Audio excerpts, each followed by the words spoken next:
क्या इंतजार करेंगे हम लोग? मुझे इसकी तवक्को नहीं थी। क्या कहा आपने? इंतजार करेंगे यहाँ। ठीक है।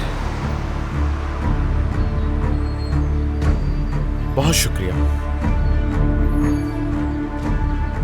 मैं अंदाजा नहीं लगा पा रहा कि फिलिस कुछ समझी भी है या नहीं। मुझे लगता है कि उसे सब कुछ मालूम हो गया है। चांस, तुम्हें क्या लगता है कि फिलिस साइको है?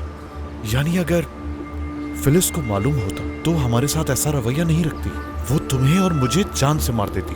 मुझे बस ये बताओ कि वो फूल किसने भेजे थे तुम्हें? देखो इज्जत, जैसा तुम सोच रही हो वैसा कुछ भी नहीं है। इज्जत, तुम इस पे यकीन नहीं करना चाहती, मगर फिलिस समझ गई है और उसे मालूम हो चुका है। मुझे पूरा यकीन है वो बगैर किसी वजह के ऐसी बात नहीं कर सकती। जानसू, ऐसा कुछ नहीं। प्लीज बगैर किसी वजह के ऐसा मत सोचो। मैंने कितनी बार कहा है कि फिलिस को मालूम होता तो हम यहाँ ना बैठे होते। और तुम भी तो कोई मौका नहीं छोड़ती। कभी गाल पे हाथ लगा रही हो, कभी गले लग रही हो। ये सब क्या है? तुम मेरा दिल तोड़ रही हो। मैं तुम्हारे पास क्यों आई थी? हाँ, तुम उस घर में अकेले हो, मुझे तुम्हारी फिक्र थी और मैं तुम्हारा साथ देना चाहती थी। हम बैठकर मीठी बातें कर लेते, मगर इज्जत हमने ऐसा कुछ भी नहीं किया। तुम ही बताओ, हम लोग कुछ गलत तो नहीं कर रहे थे ना?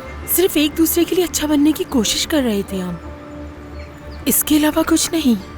हत्ता कि ये तुमने शुरू किया, तो मैं क्यों कसूरवार हुई? जानसू, देखो मैं माफी चाहता हूँ। मैं तुम पर कोई इल्जाम नहीं लगाना चाहता, लेकिन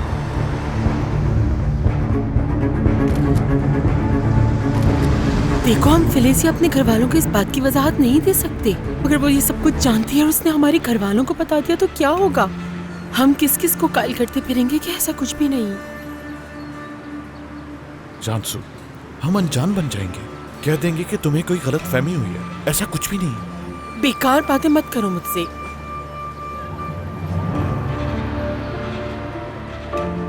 कहीं ये कोई इशारा तो नहीं?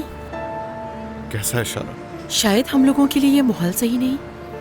खुद ही देखो परसों से तुम्हारे साथ क्या हो रहा है, और मेरे साथ भी ऐसे ही कुछ है। फिलिस और मेरे दरमियान सब कुछ ठीक है। यानी हमारे दरमियान सब कुछ बेहतर है। फिलिस तुम्हारे साथ कब तक ठीक रहेगी इज्जत? मेरी और तुम्हारी किसी को फिक्र नहीं, ना हमारी कोई इज्जत है और ना ही इस दलदल से निकलने की हिम्मत है।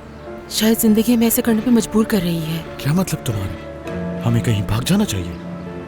उफ, मुझे नहीं मालूम, मगर मुझे बहुत डर लग रहा है। लेकिन उससे ज्यादा मुझे अपने घर वालों के गुस्से से डर लग रहा है। बोर्डरम में मेरी एक दोस्त है, शायद वो हमारी मदद कर सकती है। चलो हम फैसला करते हैं कि हमें वहाँ जाने के लिए क्या करना होगा। हमें यहाँ बैठकर अपनी किस्मत का इंतजार नहीं करना चाहिए। ये रोज रोज की जिल्लत से तंग आ चुकी हूँ मैं। अगर हमें खुश रहना है तो हमें अपनी किस्मत खुद बदलना होगी। हमें अपनी इस पुरानी जिंदगी को छोड़ना होगा। जानसू, मुझे समझ नहीं आ रहा कि तुम ये कैसी बातें कर रही हो मुझसे। मैं आज रात इस बारे में सोचूंगा और सोचकर तुम्हें बता दूंगा। ठीक है, मुझे बता देना। तुम नहीं आए तो मैं अकेले चली जाऊंगी।